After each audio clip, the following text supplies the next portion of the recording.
إن الحمد لله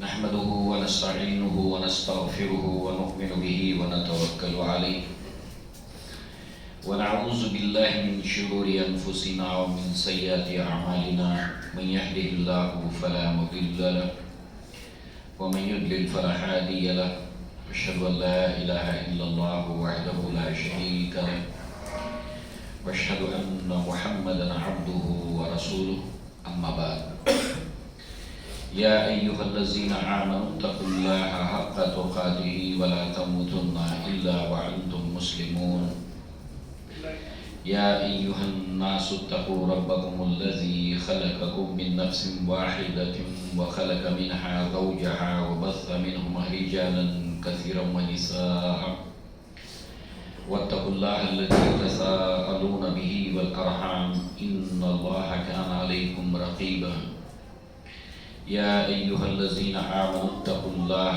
وقولوا قولا سديدا يصلح لكم أعمالكم ويغفر لكم ذنوبكم ومن يطع الله ورسوله فقد فاز فوزا عظيما فإن خير الحديث كتاب الله وخير الهدي هدي محمد صلى الله عليه وسلم وشر الأمور محدثاتها وكل محدثة بدعة وكل بدعة ضلالة وكل ضلالة في النار وقال الله تبارك وتعالى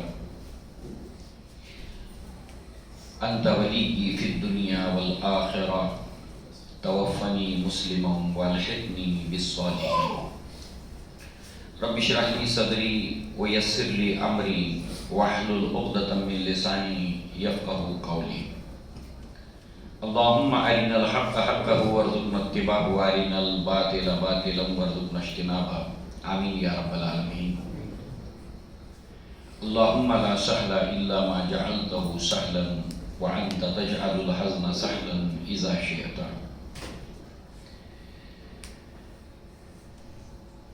سورہ یوسف کی آیت نمبر 101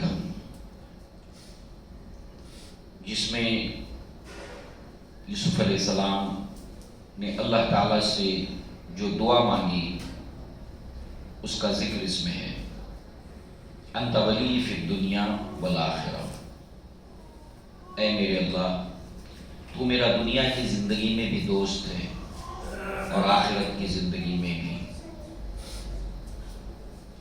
توفنی مسلموں مجھے فلاں مسلمانوں میں دے والحقنی بالصالحین اور آخرت میں مجھے ملحق ملانا مجھے شامل کرنا صالح لوگوں کے ساتھ اس نسبت سے انسان کا دنیا کے اندر اختتام اس دنیا سے جانے کے وقت اس کا خاتمہ اس کی موت خیر کے اوپر اس کی فکر انبیاء کو ہوتی ہے اس کا ثبوت اور اس کی دلیل یہ یوسف علیہ السلام کی دعا صرف اپنے ہی تعلق سے نہیں بلکہ اپنی موت کے وقت اپنی نسلوں کے تعلق سے بھی انبیاء فکر مند ہوتے ہیں یعقوب علیہ السلام نے اپنے 12 بیٹوں کو جمع کیا اور ان سے پوچھا جب ان کی موت کا وقت قریب تھا ما تعبدون من بعدی میرے بعد تم عبادت کرو گے کس کی؟ قرآن مجید میں کئی آیات ایسی ہیں جس کا تعلق خاتمہ بالخیر کو لے کر ہے خطبہ حاجہ میں ایک آیت یا ایھا الذین آمنوا اتقوا اللہ اے اہل ایمان اللہ تبارک و تعالیٰ سے ڈرو اور اختتام کس معاملے کے اندر وَلَا تَمُوتُنَّ إِلَّا وَأَنْتُمْ مُسْلِمُونَ تمہیں موت نہ آئے مگر تم مسلمان کی حالت میں مسلمان ہونے کی حیثیت اور حالت میں تمہیں موت آئے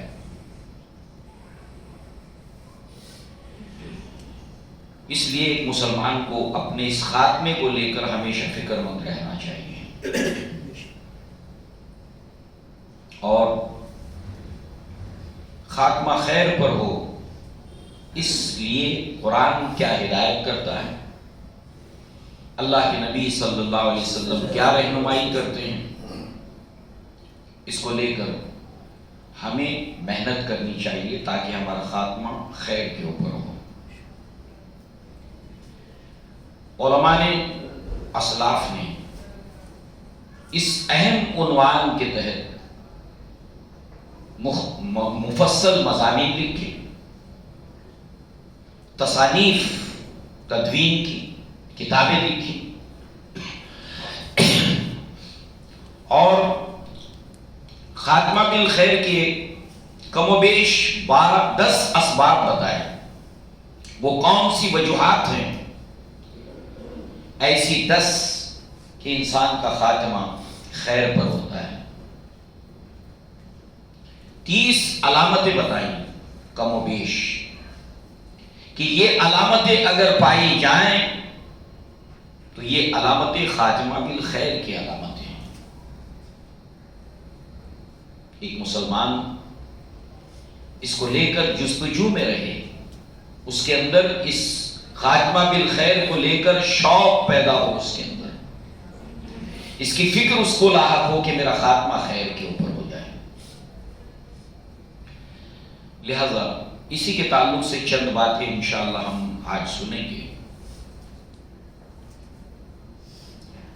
اور حسب موقع جو اس وقت ہمارا ماحول ہے اس کو اس عنوان کی نسبت سے بھی ہم گفتگو کریں گے۔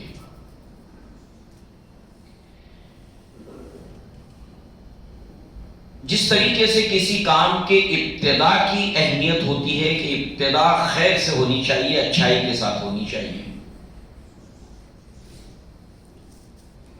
اللہ کے نبی صلی اللہ علیہ وسلم نے فرمایا انما الاعمال بالنیات، اعمال کا دار و مدار نیت کے اوپر ہے۔ یہ گویا کہ کسی بھی کام کی ابتدا اور آغاز ہے۔ اس روایت کی شرح کے اندر 2 باتیں، ویسے تو بہت سی باتیں بتائی گئی، 2 باتیں بہت اہم بتائی گئی ہیں کہ یہ بخاری کی پہلی روایت ہے، بالکل پہلی روایت، پہلی کتاب اور پہلا باب، نیت کا باب۔ اس نسبت سے عمل کے ساتھ میں وحی کا کیا تعلق ہے؟ کیونکہ بخاری کی پہلی کتاب، پہلا چیپٹر کتاب الوحی، اب ساری حدیثیں آئیں گی وحی کے تعلق سے، تو یہاں پر اس پہلی ہی روایت کے اندر انما الاعمال، تو اعمال کا تعلق وحی سے کیا ہے؟ اعمال کا تعلق وحی سے یہ ہے کہ انسان کا ہر عمل اللہ تعالی کی وحی کے مطابق ہونا چاہیے، وہ قابل قبول ہے۔ اگر کوئی عمل اللہ تعالیٰ کی کتاب اور رہنمائی کے مطابق نہیں ہے تو وہ مردود ہے۔ اسلام میں، دین میں، اللہ کے نزدیک، رسول کے نزدیک وہ مردود ہے، رد ہے، وہ ناقابل قبول ہے۔ قبولیت کے لازم ہے کہ انسان کا ہر عمل وحی کے مطابق ہو، اور دوسرے اس کی نیت بھی اللہ تعالیٰ کو راضی کرنے کی ہو، خالص ہو نیت۔ تو نیت اور عمل، انما الاعمال بالنیات، نیت بھی درست ہو اور عمل اللہ کی رہنمائی اور وحی کے مطابق ہو۔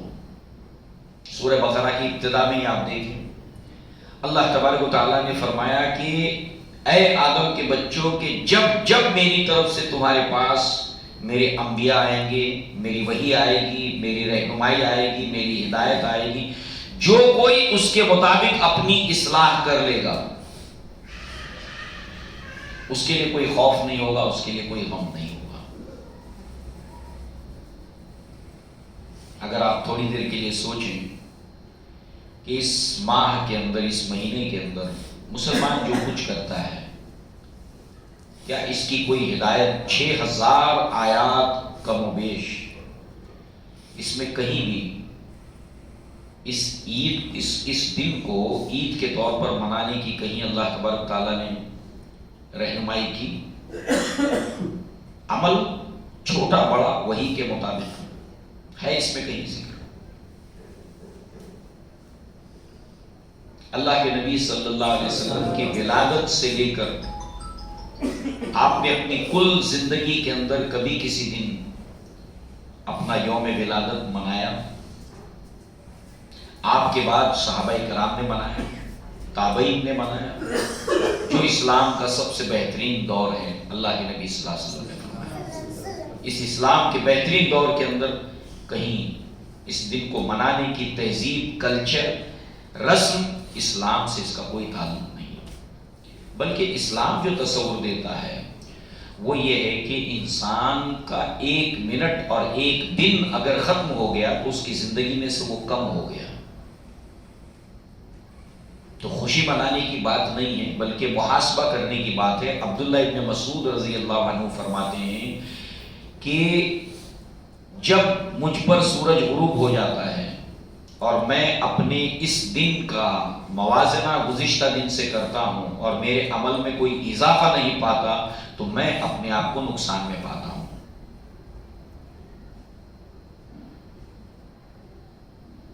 اس اعتبار سے اگر آپ تھوڑا سا اس کو لے کر ایک تجزیہ بھی کریں، اللہ کے نبی صلی اللہ علیہ وسلم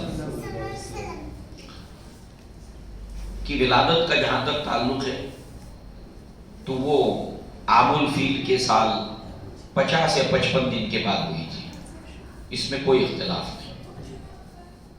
نمبر 2،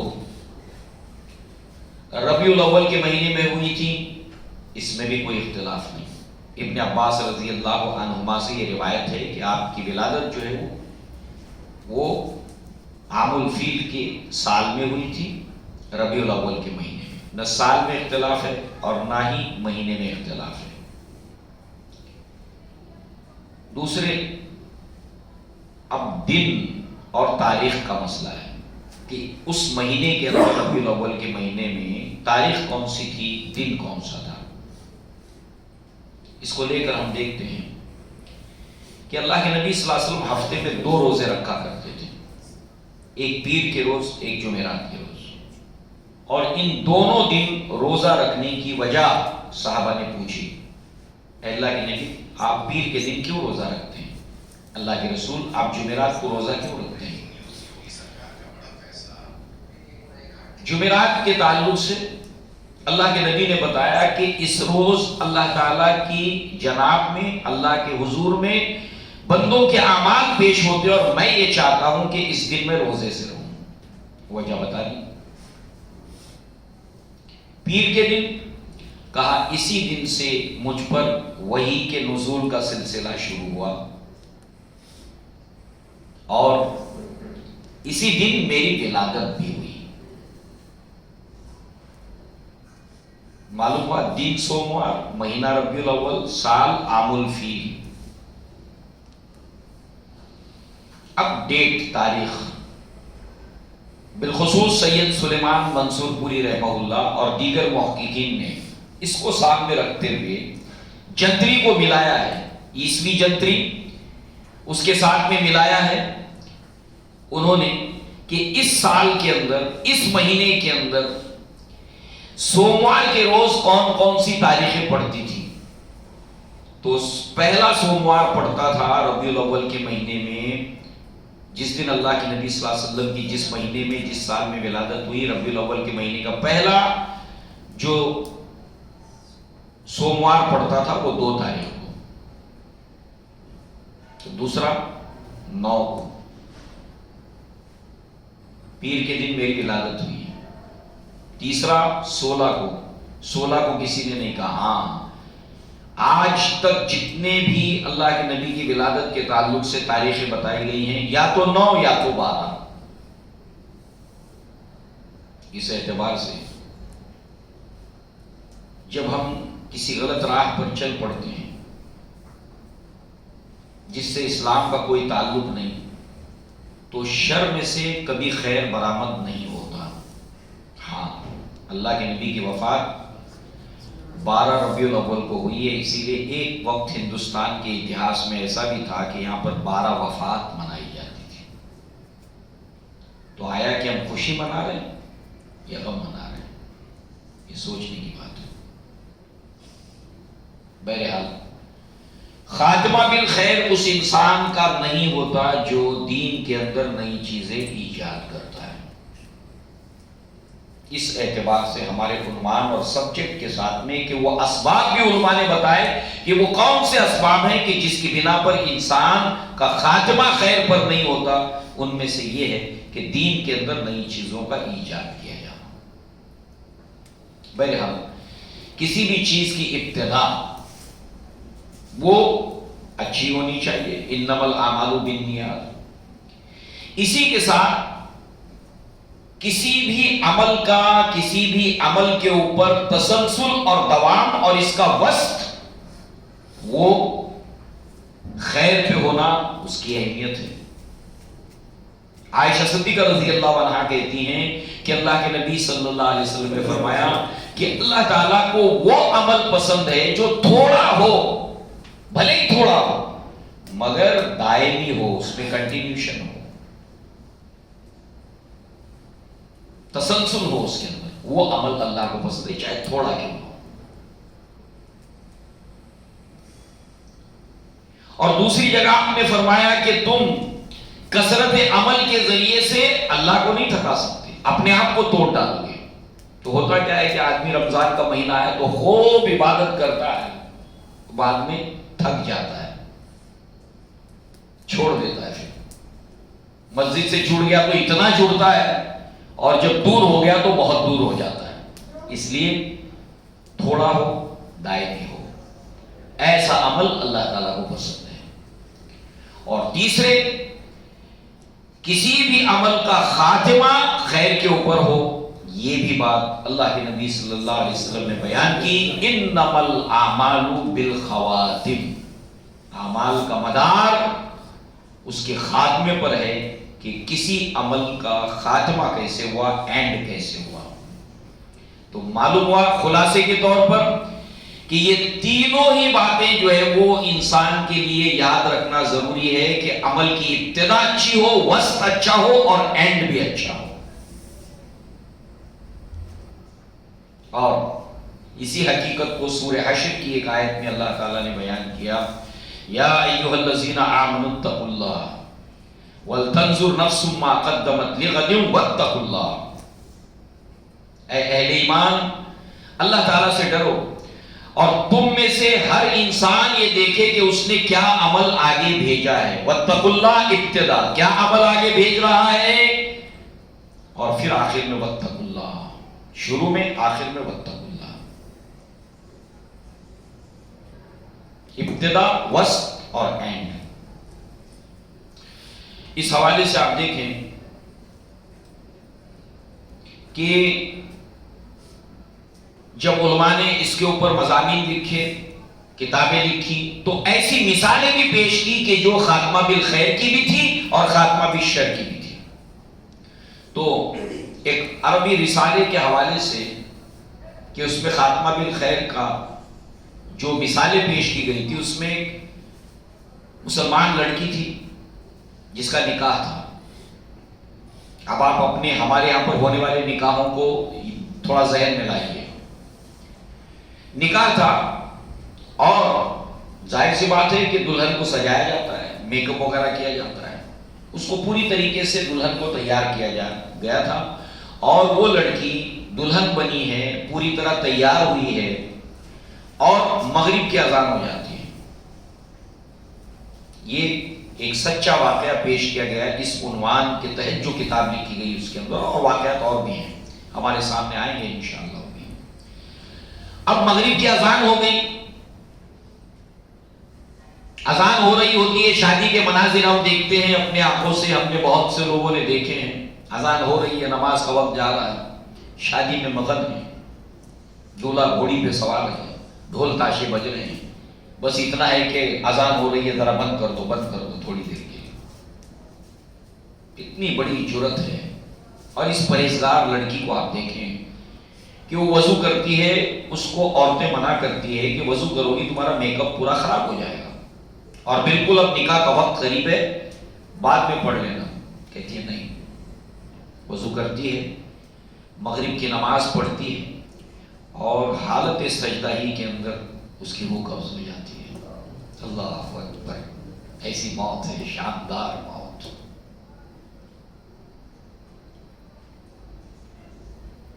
لہذا ایسی موت کے اوپر رشک، اس کی چاہ، اس کی خواہش، اس کی تمنا، اس کی دعا، اس کی آرزو ایک مسلمان کے دل میں ہونی چاہیے. عبد الرحمن کیلانی رحمہ اللہ حالت سجدے میں موت آئی. لہذا اللہ تبارک و تعالیٰ نے اس عنوان کے تحت جو ہے وہ قرآن مجید میں جیسے کہ ہم نے دیکھا کہ آیات نازل کی، اور اللہ تعالیٰ اپنے جس بھی بندے کا خاتمہ خیر پر کرنا چاہتا ہے اللہ تعالیٰ اس کے لیے اسباب پیدا کر دیتا ہے. اللہ کے نبی صلی اللہ علیہ وسلم نے فرمایا، صحیح الجامع میں یہ روایت ہے، اذا اراد اللہ بعبد خیرا طہرہ قبل موتہ. اللہ تعالیٰ اپنے جس بھی بندے کے ساتھ، جس بھی بندی کے ساتھ خیر اور بھلائی کا ارادہ کرتا ہے اللہ تعالیٰ موت سے پہلے اس کو پاک کر دیتا ہے. اس حدیث کی شرح میں علماء کہتے ہیں کہ پاک کرنے سے کیا مراد ہے، اللہ کیسے پاک کرتا ہے؟ تو اس کا جواب یہ دیتے ہیں کہ عمل صالح یلہمہ ایاہ حتی یقبضہ علیہ. اللہ تبارک و تعالیٰ اس کے دل میں، اس کے دماغ میں نیک عمل کرنے کا اللہ تعالیٰ اس کے اندر نیت اور شوق اور جذبہ ڈال دیتا ہے نیک عمل کرنے کا، اور پھر اس طریقے سے وہ نیک عمل ہی کرتے کرتے کرتے اس کی روح قبض کر دی جاتی ہے اور اس کی موت آتی ہے. یعنی ایک انسان کو موت سے پہلے اگر نیک کام کرتے ہوئے دیکھو، نیکی کی طرف اس کا رجحان دیکھو، تو اللہ تبارک و تعالیٰ، یہ حدیث اللہ کے نبی صلی اللہ علیہ وسلم کی ہے کہ اللہ اس کو پاک کرتا ہے جس کسی کے ساتھ بھلائی کا ارادہ کرتا ہے. تو پاک کرنے سے کیا مراد ہے؟ اس سے مراد یہ ہے کہ اللہ تعالیٰ موت سے پہلے اس کو نیک عمل کی توفیق دیتا ہے اور اس کے اوپر وہ دائم قائم رہتے ہوئے اس کی موت آتی ہے.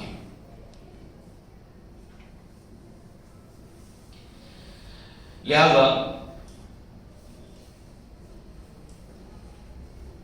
اللہ کے نبی صلی اللہ علیہ وسلم خود بھی فکر مند رہا کرتے تھے کہ موت سے پہلے انسان کا خاتمہ خیر پر ہو. آپ دیکھیے ابو طالب کا آخری وقت ہے، پوری زندگی جیسی گزری، اس لیے کہ اللہ کے نبی صلی اللہ علیہ وسلم نے فرمایا کہ ایک انسان نیک عمل کرتے کرتے کرتے کرتے کرتے جنت کے دروازے تک پہنچ جاتا ہے، اور آخری وقت میں ایسی کوئی بات کہہ دیتا ہے، ایسا کوئی کام کرتا ہے کہ اس دروازے سے دور ہو کر سیدھے جہنم میں چلا جاتا ہے.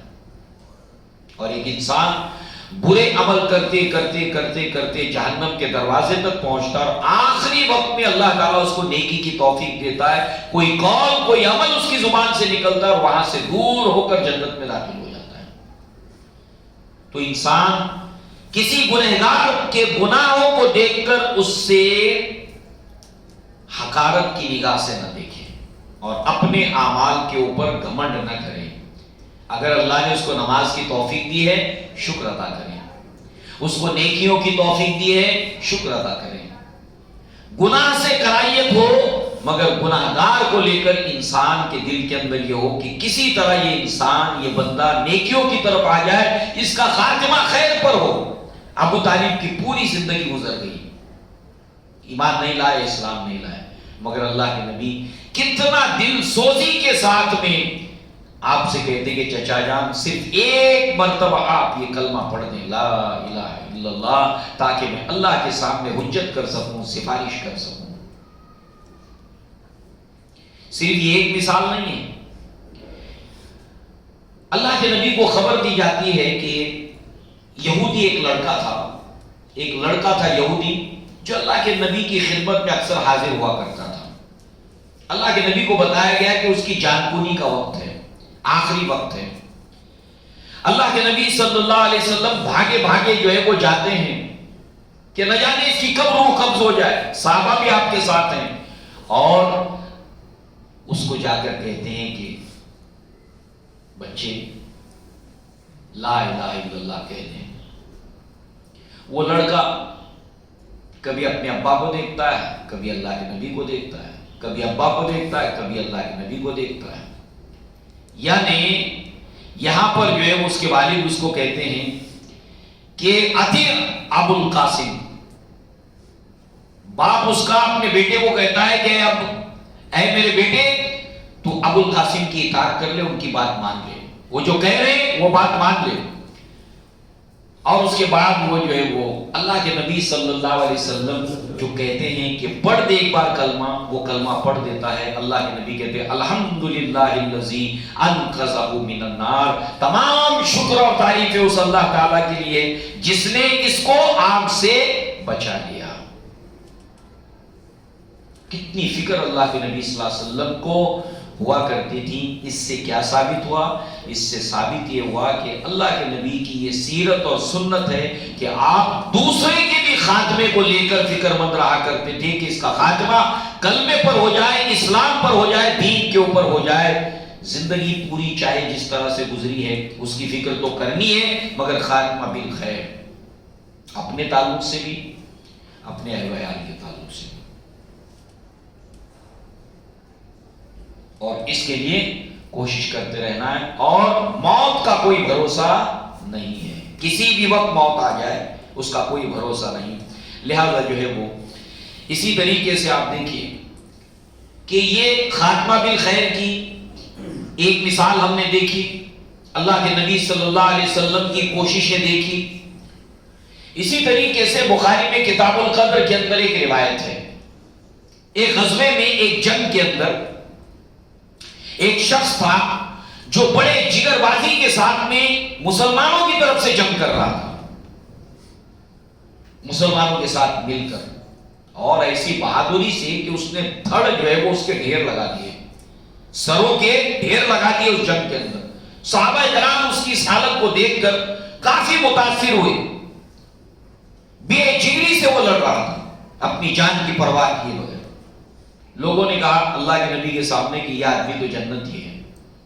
اللہ کے نبی نے فرمایا نہیں، یہ جہنمی ہے، یہ انسان جہنمی ہے. اور اب صحابہ حیران. سچویشن تو یہ ہے، اس سے بڑا عمل کوئی نہیں ہے کہ ایک انسان اپنی جان ہتھیلی پر لے کر آیا ہے یہاں پر دین کی راہ میں، اسلام کی حمایت میں. اور اس وقت جو ہے وہ ہوتا یہ ہے کہ وہ زخمی ہو چکا ہے اور زخموں کے درد کو برداشت نہ کرتے ہوئے اپنا نیزہ یا تیر نکالتا ہے، زمین کے اوپر رکھ کر اپنے آپ کو اس کے پھل کے اوپر، اس نیزے کی نوک کے اوپر جھونک دیتا ہے اور وہ نیزہ آر پار ہو جاتا ہے. سوسائڈ کر لیتا ہے، آتم ہتیا کر لیتا ہے، خودکشی کر لیتا ہے. اللہ کے نبی کو خبر دی جاتی ہے کہ اللہ کے نبی اس نے خودکشی کر لی. خودکشی اسلام میں حرام ہے اور یہ خاتمہ بھی شر کی علامتوں میں سے ہے کہ کوئی انسان سوسائڈ کر کے مر جائے. اللہ کے نبی صلی اللہ علیہ وسلم نے سوسائڈ کرنے والوں کا نماز جنازہ نہیں پڑھایا، ایک مقروض کا اور ایک سوسائڈ کرنے والوں کا. ہاں مگر آپ نے منع نہیں کیا. اللہ کے نبی نے کہا کہ تم میں سے کوئی پڑھا دے. معلوم یہ ہوا کہ خاتمہ بھی شر کی علامتوں میں سے یہ علامت بھی ہے کہ انسان خودکشی کر کے مر جائے، سوسائڈ کر کے مر جائے. اللہ تعالی ہمیں اپنی پناہ میں رکھے. لہذا جو ہے وہ اللہ کے نبی کو جب یہ خبر دی گئی تو اللہ کے نبی نے بلال کو کہا کہ بلال تم بآواز بلند یہ ندا لگاؤ، لوگوں میں یہ پکار لگاؤ. کیا جنت میں داخل نہیں ہوگا مگر صرف مومن. نمبر 1 جنت میں داخل نہیں ہوگا مگر صرف مومن. نمبر 2 دوسرا اعلان وہ یہ انمل اعمال بالخواتم، اعمال کا دار و مدار خاتمے کے اوپر ہے. اور تیسرا اعلان کہ اللہ تعالیٰ اپنے دین کا کام فاسق سے بھی اور فاجر سے بھی لیتا ہے. ایک آدمی فاسق ہے، فاجر ہے، گناہگار ہے، اس سے بھی اللہ دین کا کام لے لیتا ہے، مگر ملتا اس کو کچھ نہیں. یہ دیکھیے سروں کے انبار لگا دیے انہوں نے اسلام کی حمایت میں، مدد تو ہوئی دین کی، مگر اس کو کیا ملا؟ جہنم. اس لیے انسان کو ان تینوں باتوں کو یاد رکھنا چاہیے جس کا اعلان اللہ کے نبی صلی اللہ علیہ وسلم نے فرمایا کہ انما الاعمال بالخواتم، اعمال کا دار و مدار خاتمے کے اوپر ہے کہ انسان کا خاتمہ کیسے ہوا. اسی طریقے سے قرآن مجید میں کئی آیتیں ہیں ایسی کہ جب فرشتے انسانوں کی روح کو قبض کرتے ہیں، ان کی جان نکالتے ہیں، اس وقت جو ہے وہ نیک لوگوں کی جب روح قبض کی جاتی ہے، جب کفار مشرکین اور گناہگاروں کی روح قبض کی جاتی ہے، جب منافقوں کی روح قبض کی جاتی ہے، ان تینوں کا ذکر اللہ تعالیٰ نے قرآن میں کیا. جیسے پاک باز لوگوں کی روح جب قبض کی جاتی ہے، ان الذين قالوا ربنا الله ثم استقاموا تتنزل عليهم الملائكة الا تخافوا ولا تحزنوا وابشروا بالجنة التي كنتم توعدون نحن اولياؤكم في الحياة الدنيا وفي الآخرة ولكم فيها ما تشتهي انفسكم ولكم فيها ما تدعون نزلا من غفور رحيم. وہ لوگ جنہوں نے کہا کہ ہمارا رب اللہ ہے اور اس کے اوپر جم گئے، ان کے اوپر فرشتوں کا نزول ہوتا ہے، عام بھی اور بوقت موت، اور وہ فرشتے انہیں خوشخبری دیتے ہیں، نہ خوف کرو نہ افسوس کرو، دنیا کی زندگی میں بھی ہم تمہارے دوست ہیں. انت ولی فی الدنیا والآخرہ، اے اللہ دنیا کی زندگی میں بھی تو میرا دوست ہے. جس کا دوست اللہ، اس کے دوست فرشتے. یہاں پر فرشتے کہتے ہیں کہ ہم دنیا کی زندگی میں بھی تمہارے دوست ہیں اور آخرت کی زندگی میں بھی. وہاں تمہارے لیے وہ سب کچھ ہے جس کی تمہاری خواہش ہو، اور وہ بھی جس کا اللہ نے تم سے وعدہ کیا ہے. جب یہ خوشخبری فرشتے سنتے ہیں، اس کی پوری تفصیل ہے کہ جس کی روح قبض کی جاتی ہے وہ کس حالت سے گزرتا ہے. وہ خوش ہو جاتا ہے، وہ خوش ہو جاتا ہے اس خوشخبری کو پانے کے بعد. اور پھر اس کی تفصیلات اللہ کے نبی صلی اللہ علیہ وسلم نے بیان کی. اس کی روح کو بھی فرشتے اس طرح سے نکالتے ہیں کہ بڑے آرام کے ساتھ، جس طرح مکھن کے اندر سے بال نکل جاتا ہے،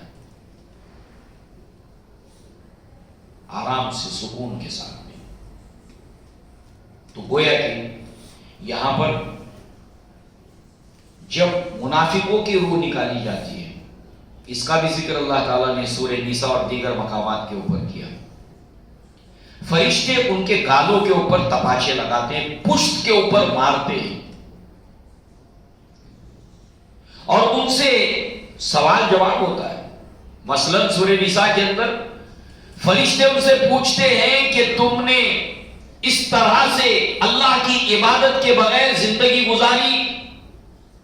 وہ کہتے کیا کریں، ہم مجبور تھے، لاچار تھے.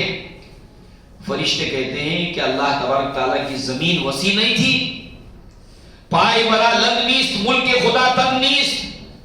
آج بہت سے لوگ نماز نہیں پڑھتے، کہتے ہماری مجبوری ہے. داڑھی نہیں رکھتے، نبی کی سنت، یہ ہمارا عنوان نہیں ہے کہ یہ ایسا نہیں ہے کہ آپشنل چیز ہے، ایسا نہیں ہے کہ آپشنل چیز ہے. کوئی نبی بغیر داڑھی کا نہیں ہے، ہر نبی کی سنت ہے داڑھی. کیا کرے، کمپنی میں جاب نہیں ملے گا، نوکری نہیں ملے گی اگر داڑھی نہیں ہوگی تو. منع ہے. ٹھیک ہے، کتنے سال مجبوری میں نکالو گے؟ اور ایسی مجبوری جس پہ دین پر عمل کرنے کے لیے مجبوری ہو کوئی دنیا کی، ایسے لوگوں کا ذکر ہے. وہ کہیں گے ہماری مجبوری تھی. فرشتے کہیں گے اللہ کی زمین تنگ تھی، پائے مرا لنگ نیست، ملک خدا تنگ نیست. چھوڑ دیتے نوکری کو، 1 سال مجبوری، 2 سال مجبوری، کہیں اور کی فکر کرتے جہاں پر شریعت اسلام پر عمل کرتے ہوئے، دین پر عمل کرتے ہوئے تم اپنی روزی روٹی کو تلاش کرتے ہیں۔ اللہ کی زمین کو وسیع پاتے، اللہ کی روزی کو وسیع پاتے، مگر 20 سال 25 سال مجبوری میں گزار دیے۔ انسان کو سوچنا چاہیے کہ خاتمہ پھر خطرے میں پڑ جائے گا اگر دین پر عمل کرنے کے لیے دنیا کی مجبوری بنا کر انسان چلے۔ ہمیشہ ایک مسلمان کو کوشش کرنی چاہیے کہ وہ ایسا روزی روزگار اختیار نہ کرے جس کے اوپر اس کو دین پر عمل کرنا مشکل ہو جائے۔ روزی روزگار ایسا اختیار کرنا چاہیے جس کی وجہ سے اس کے لیے دین پر چلنا آسان ہو۔ تھوڑی تکلیف اگر ہوتی ہے، اللہ امتحان لے گا، آزمائش ہوگی، ثابت قدمی کا، اس کے بعد اللہ تعالیٰ روزی میں آسانی بھی اور فراوانی بھی پیدا کرے گا۔ اس طرح کی عبادت کرتے ہوئے ہم اگر اپنی زندگی کے مقصد کے ساتھ زندگی نہ گزاریں جو عبادت ہے، تو ایسی زندگی کا فائدہ کیا؟ کیا ہمیں صرف روزی روٹی کمانے اور کھانے کے لیے بھیجا گیا؟ لہٰذا جو ہے وہ یہ مسلسل جو ہے وہ مجبوری کی زندگی گزارنا، کیسی مجبوری کہ دین پر انسان عمل نہ کر سکے، یہ اچھی علامتوں میں سے نہیں ہے۔ اسی کے ساتھ آپ دیکھیں کہ سعد ابن معاذ انصار میں سے بہت بڑے صحابی رسول ہیں، ان کا مرتبہ بہت بڑا ہے، سعد ابن معاذ رضی اللہ عنہ۔ جب ان کا انتقال ہو گیا اور مسلمان جانتا ہے ان کی وفات، ان کی شہادت کیسے ہوئی تھی، کہ ایک جنگ کے اندر تیر لگا تھا، وہ رگ جو ہے پھٹ گئی اور اس کے بعد آپ کی شہادت ہوئی۔ تو شہادت کے اندر بعد جو ہے وہ اللہ کے نبی صلی اللہ علیہ وسلم، صحابہ کرام جو ہے وہ اللہ کے نبی صلی اللہ علیہ وسلم کو جبریل علیہ السلام نے خوشخبری دی کہ یا نبی اللہ، اے اللہ کے نبی صلی اللہ علیہ وسلم، فتحت لہو ابواب السماء، کہ اس کے لیے آسمان کے دروازے کھولے گئے سعد ابن معاذ کے لیے، اور 70,000 فرشتے ایسے ہیں جو شامل ہوئے ہیں سعد ابن معاذ کے جنازے کے اندر۔ اور اللہ کے نبی نے اتنی جلدی کی کہ آپ کی چادر جو ہے وہ جسم کے اوپر سے گر گئی۔ آپ نے عجلت اس لیے کی، جلدی اس لیے کی کہ کہیں ایسا نہ ہو کہ جس طریقے سے اس سے پہلے جو ہے وہ جو غیث الملائکہ جن کو فرشتوں نے غسل دیا تھا، تو کہیں فرشتے سبقت نہ لے جائیں غسل دیتے ہوئے سعد ابن معاذ کو، لہٰذا اللہ کے نبی جلدی جو ہے وہ اس اجر و ثواب سے کہ فرشتے کہیں اجرت جو ہے وہ سبقت نہ لے جائیں، اتنے جلدی چلے تیزی سے کہ آپ کی چادر گر گئی۔ آپ کے جنازے میں صحابہ کرام شریک تھے، تو صحابہ کرام اللہ کے نبی صلی اللہ علیہ وسلم سے اپنا تجربہ بتاتے ہیں کہ اللہ کے نبی، ہم نے سعد ابن معاذ کے جنازے کو بہت ہلکا پایا، ایسا لگتا تھا بالکل کچھ ہے ہی نہیں، ایک دم ہلکا پایا۔ اللہ کے نبی صلی اللہ علیہ وسلم نے فرمایا کہ جس کو فرشتوں نے کاندھا دیا ہو وہ جنازہ تو ہلکا ہوگا۔ اسی کو دلیل بنا کر علماء اور اسلاف نے یہ بھی ایک دلیل پکڑی ہے اس کا ہلکا ہونا۔ لہذا جو ہے وہ شرک انسان کی اگر زندگی میں ہو اس کا خاتمہ خیر پر نہیں ہو سکتا۔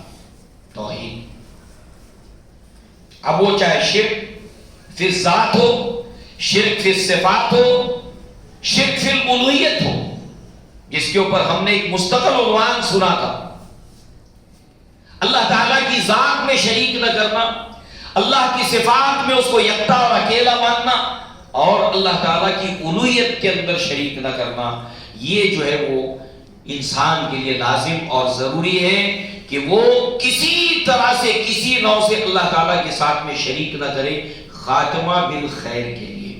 اس لیے کہ مشرک کا خاتمہ خیر کے اوپر نہیں ہوتا، جو اللہ تعالیٰ کو مانتے ہوئے اس کے ساتھ شریک بھی کرتا، اور جو پکا مشرک ہے، ڈکلیئرڈ مشرک ہے، یعنی جو کھلا کھلا شرک کرتا ہے، اور ایک کہتا ہے نہیں میں اللہ کو مانتا ہوں، مگر یہ ہے کہ شرک بھی کرتا ہے۔ سورہ یوسف میں اللہ تبارک تعالیٰ نے اس حقیقت کو یوں بیان کیا، وَمَا يُؤْمِنُ أَكْثَرُهُم بِاللَّهِ إِلَّا وَهُمْ مُشْرِكُونَ، انسانوں کی اکثریت اللہ تعالیٰ کو مانتی ہے مگر شرک بھی کرتی ہے۔ اس لیے شرک ایک ایسا گناہ ہے کہ انسان کا خاتمہ خیر کے اوپر نہیں ہو سکتا۔ تو انسان کے لیے چاہیے کہ وہ توحید کا علم حاصل کرے، ساتھ ہی ساتھ شرک کا بھی علم حاصل کرے، تاکہ وہ شرک سے اپنے آپ کو بچا سکے، شرک فی ذات سے، شرک فی صفات سے، شرک فی الوہیت سے۔ لہذا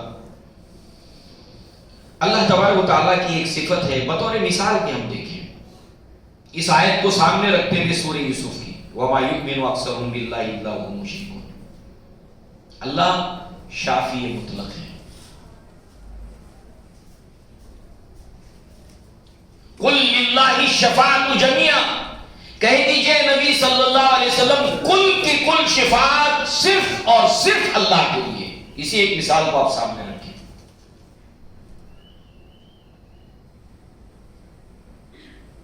اب آپ دیکھیں، جب شفاعت کا عنوان ہم دیکھتے ہیں، اس کو کھنگالتے ہیں، اس کی تفصیلات کو قرآن کی آیات میں، اللہ کے نبی کے فرمودات میں دیکھتے ہیں، تو کیا بات نکل کر سامنے آتی ہے؟ یہی خلاصے کے طور پر کہ شفاعت 100% اللہ تعالیٰ کے اختیار، یہ اس کی صفت ہے۔ من ذا الذی یشفع عندہ الا باذنہ، کون ہے جو اللہ کی جناب میں سفارش کرے سوائے اس کے جس کو اللہ اذن دے۔ معلوم ہوا کہ جس کو شفاعت کا اذن ملا اس کو کس نے دیا؟ اللہ نے دیا۔ اگر اللہ تعالیٰ اس کو اجازت نہ دے تو سفارش کر سکتا ہے؟ اگر کر سکتا ہے تو بتاؤ، من ذا الذی یشفع عندہ الا باذنہ، کون ہے جو اللہ کی جناب میں سفارش کرے؟ لاؤ بتاؤ۔ ہاں، صرف اور صرف اونلی وہی جس کو اللہ اجازت دے۔ جمعہ کے خطبے میں ہم نے سنا آدم علیہ السلام سفارش کر سکے؟ نہیں، اللہ کی اجازت نہیں تھی۔ نوح علیہ السلام؟ نہیں، اجازت نہیں تھی۔ ابراہیم علیہ السلام؟ نہیں، اجازت نہیں تھی۔ موسیٰ علیہ السلام؟ نہیں۔ عیسیٰ علیہ السلام؟ کوئی نبی سفارش نہیں کر سکا، اس لیے کہ اللہ کا اذن نہیں ہے ان کو۔ اذن کس کو تھا؟ محمد رسول اللہ صلی اللہ علیہ وسلم۔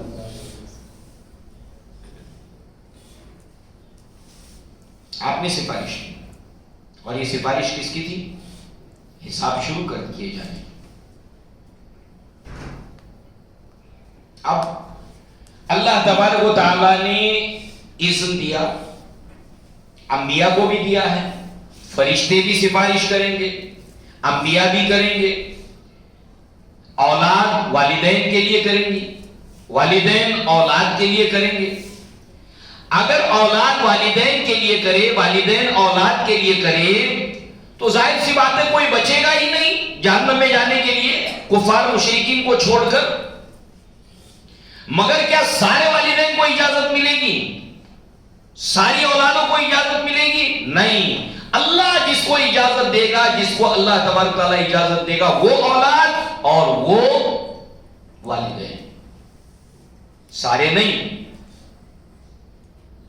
اللہ تعالیٰ شہید، اللہ کی راہ میں شہادت پانے والے کو اللہ تعالیٰ شفاعت کی اجازت دے گا، مگر ہم ایک ایسے شہید کو بھی جانتے ہیں جس کو منہ کے بل گھسٹتے ہوئے لے جا کے جہنم میں ڈالا جائے گا۔ دنیا اس کو شہید سمجھ رہی ہے، اللہ کے نبی نے خبر دی کہ اپنے اہل و عیال، اپنے اقربا میں سے وہ اتنے لوگوں کو سفارش کرے گا اور اللہ اس کی سفارش قبول کرے گا، مگر سارے اللہ کی راہ میں قتل ہونے والے نہیں۔ اللہ جس کو اجازت دے گا، اور اللہ کو معلوم ہے کہ کس کو بھی نہیں اجازت۔ آج دنیا میں کسی کو بھی ڈکلیئر نہیں کیا جا سکتا کہ یہ سفارش کریں گے سوائے اس کے کہ جس کو اللہ نے نام ڈکلیئر کیا ہو، رسول نے نام ڈکلیئر کیا ہو۔ شہید بتایا گیا کہ شہید کرے گا، اذن ملے گا اس کو شفاعت کا، مگر سب نہیں۔ کس کو معلوم ہے نام؟ بتاؤ، اللہ کے رسول بتائیں، وہی کی بنیاد کے اوپر ڈکلیئر نہیں کیا جا سکتا۔ آج امت مسلمہ نے لوگوں کے نام ڈکلیئر کر دیے کہ یہ سفارش کریں گے، یہ سفارش کریں گے، جبکہ نبی ہونے کے باوجود بھی اللہ کے سامنے جانے سے ڈرے گا۔ امت مسلمہ نے ڈکلیئر کر دیا کہ یہ کریں گے، ہم ان کو پکڑ کے چل دیں گے. یہ بہت بڑی جرأت ہے، بہت بڑا حوصلہ ہے. اللہ کے نبی صلی اللہ علیہ وسلم کے پاس ذکر کیا لوگوں نے کہ یہ آدمی جنتی ہے. اللہ کے نبی نے فرمایا تم کو کیسے معلوم، تم کو کیسے بتاؤں، جبکہ میں اللہ کا رسول ہوں اور میں اس وقت تک نہیں بتاتا جب تک کہ اللہ تعالیٰ مجھے خبر نہ کرے. سفارش کا جہاں تک تعلق ہے، ڈکلیئر کسی کو نہیں کیا جا سکتا. یہ تو ان جنرل ڈکلیئر ہے، اولاد کرے گی، والدین کریں گے، شہید کرے گا.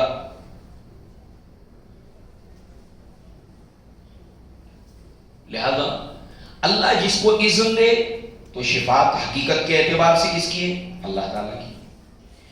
اور جس کو اجازت ملے گی سفارش کی، شفاعت کی، وہ اس کی سفارش کرے گا جس کے لیے اللہ پسند کرے گا جس کی سفارش کرنا، اپنے من مرضی سے کسی کی بھی نہیں. یعنی یہاں پر سفارش کس کی کرنا ہے، اس میں بھی اللہ کی مرضی، اور جس کو شفاعت کی اجازت ملے گی وہ بھی اللہ کی طرف سے. تو ادھر بھی اللہ کی مرضی، ادھر بھی اللہ کی مرضی. کہہ دیجئے نبی صلی اللہ علیہ وسلم کل کے کل شفاعت اللہ تعالیٰ کے لیے ہے. جس کو ملے گی وہ صرف اس کا نام ریکمینڈ کرے گا جس کو اللہ پسند کرے گا، اور جس کو اجازت ملے گی اللہ تعالیٰ چاہے گا کہ اس کی عزت شان کو بڑھائے، اس لیے اس کو اجازت ملے گی. اور جس کو اللہ تعالیٰ مغفرت کا ارادہ کرے گا، جس کو معاف کرنے کا، اس لیے اس کے لیے اللہ تعالیٰ اجازت دے گا، اذن دے گا اس کی سفارش. دونوں طرف یہ مغفرت ہے. اللہ غفور ہے اور اللہ شافی مطلق ہے. شافی مطلق اللہ کے سوا کوئی نہیں، کوئی نہیں، کوئی نہیں. یہ اللہ کی صفت ہے، اور اس کے ساتھ کسی کو شریک نہ کرنا. یہ صرف ایک مثال ہم نے دیکھی. اگر ایک اور مثال ہم دیکھیں، چاہ اور خواہش اور ارادہ. میں جو چاہوں کروں، یہ بہت بڑی جرأت کا کلمہ ہے. بہت ہمت والا آدمی ہے جو اتنی بڑی بات کہہ رہا ہے، میں جو چاہوں کر سکتا ہوں. انا للہ و انا الیہ راجعون. ایک شخص آتے ہیں اللہ کے نبی کے پاس آ کر کہتے ہیں ماشاء اللہ و ما شئت، جو اللہ چاہے اور جو آپ چاہیں. اللہ کے نبی فرماتے ہیں اجعلت للہ ندا، کیا تم نے مجھے اللہ تعالیٰ کا ضد اور ند بنا لیا؟ یہ کہو کہ جو اللہ وحدہ لا شریک چاہے، صرف وہ جو چاہے. وما تشاءون الا ان یشاء اللہ، تم چاہ بھی نہیں سکتے جب تک کہ اللہ نہ چاہے. جب اللہ چاہتا ہے تو تمہارے دل کے اندر اس کی چاہت پیدا کر دیتا ہے. اللہ تعالیٰ کے دو انگلیوں میں تمام انسانوں کے دل ہے، جب چاہتا ہے جس طرف چاہتا ہے پھیر دیتا ہے. تو ہمارا تو اختیار چاہت کے اوپر بھی نہیں ہے.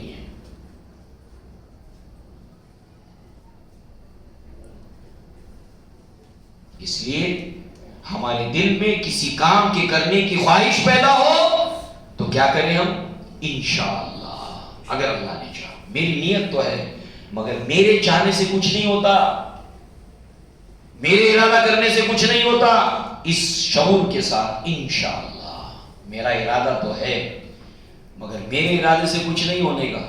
اگر اللہ تعالیٰ نے چاہا، اللہ کی اس کے اندر مرضی شامل ہو گئی تو انشاءاللہ کام ہو جائے گا. وما تشاءون الا ان یشاء اللہ. تو بدعت اور شرک اگر انسان اس کے اوپر دائم اور قائم ہے تو ایسی صورت میں اس کا خاتمہ خیر پر نہیں ہو سکتا. یعنی دوسری طرف ایک انسان توحید کے اوپر دائم اور قائم اور ثابت قدم ہے اور بدعات سے دور ہے، کیونکہ بدعات کے نتیجے میں انسان کو توبہ کی توفیق نہیں ملتی. کیسے نہیں ملتی؟ اس لیے کہ بدعت ایک ایسا گناہ ہے کہ جس کو انسان ثواب سمجھ کے کام کرتا ہے، نیکی سمجھ کے کام کرتا ہے. اگر وہ اللہ کے نبی کا برتھ ڈے مناتا ہے تو نیکی سمجھ کے مناتا ہے، اس کو سمجھتا ہے اس کو نیکیاں ملیں گی. اور اس لیے جو بھی انسان نیک کام کر رہا ہوگا اس پر توبہ کیسی؟ بھئی آدمی نماز پڑھتا ہے تو اس پر توبہ کرتا ہے کہ میں نے نماز پڑھی توبہ کرتا ہوں، معاذ اللہ۔ روزہ رکھتا ہے تو توبہ کرتا میں نے روزہ رکھا توبہ کرتا ہوں۔ یعنی نیک کام کرنے کے بعد توبہ کی سوچ نہیں پیدا ہوتی، وہ سمجھتا ہے یہ نیک کام ہے، مجھے ثواب ملنے والا، سے توبہ کیسے کرے گا؟ اور پھر اسی کام کے کرتے کرتے کرتے کرتے کرتے کتنے لوگ ہیں جو اس دنیا سے چلے گئے۔ یہ علامت ہے، سائملٹینیس کو پلٹ دینا ہے۔ توحید پر خاتمہ، خاتمہ بالخیر، شرک پر خاتمہ، خاتمہ بالشر، سنت رسول کے اوپر خاتمہ، خاتمہ بالخیر، اور بدعت اس کی ضد ہے، خاتمہ بالشر۔ تبین الاشیاء باضدادها، اشیاء کی حقیقت ضد سے سمجھ میں آتی ہے۔ میت کو تدفین کرتے ہیں، اللہ کے نبی نے کیا کیا سکھایا ہے؟ جب ہم اتارتے ہیں اس کو گڑھے کے اندر میت کو، کیا کہتے ہیں؟ علی سنت رسول اللہ، اللہ کے رسول کی سنت کے اوپر۔ اللہ کے نبی صلی اللہ علیہ وسلم نے قبرستان میں قرآن پڑھنے کی اجازت دی نہیں دی۔ اللہ کے نبی نے فرمایا اپنے گھر کو قبرستان مت بناؤ، یعنی قبرستان میں قرآن نہیں پڑھا جاتا، قبرستان میں نماز نہیں پڑھی جاتی، جس مسجد میں قبر ہو نبی نے منع کیا ہے۔ معلوم کیا ہوا؟ معلوم یہ ہوا کہ وہاں پر سنت کے مطابق اس کی تدفین ہو، اللہ کے نبی کی نافرمانی آخری وقت میں نہ ہو۔ یعنی ہمیں اپنی میتوں کا کتنا خیال رکھنا ہے، وہاں پر کوئی نبی صلی اللہ علیہ وسلم کی سنت کے خلاف کام نہ ہو، یہ گھر والوں کی ذمہ داری ہے، اس کی کوشش کریں۔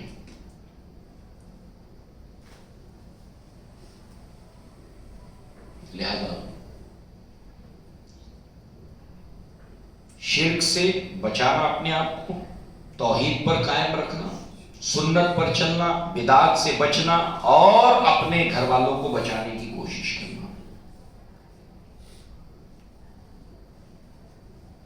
اللہ تبارک تعالیٰ سے دعا ہے کہ اللہ تبارک تعالیٰ ہمیں یہ فکر، یہ سوچ ہمارے دل و دماغ میں ڈالے، ہم اس کے اوپر سوچتے رہیں کہ اللہ تبارک تعالیٰ ہمارا خاتمہ خیر پر فرمائے۔ انشاءاللہ اس عنوان کے تحت مزید آگے ہم تفصیلات کو انشاءاللہ آگے دیکھیں گے، اور اللہ تعالیٰ ہمیں توفیق دے کہ ہم اس بات کی فکر کریں، کیونکہ اس کی فکر انبیاء کیا کرتے تھے، اس کی فکر انبیاء کے سچے ساتھی کیا کرتے تھے۔ اقول قولی ھذا واستغفر اللہ لی ولکم ولسائر المسلمین والمسلمات وآخر دعوانا الحمد للہ رب العالمین۔ السلام علیکم ورحمۃ اللہ وبرکاتہ۔ وعلیکم السلام۔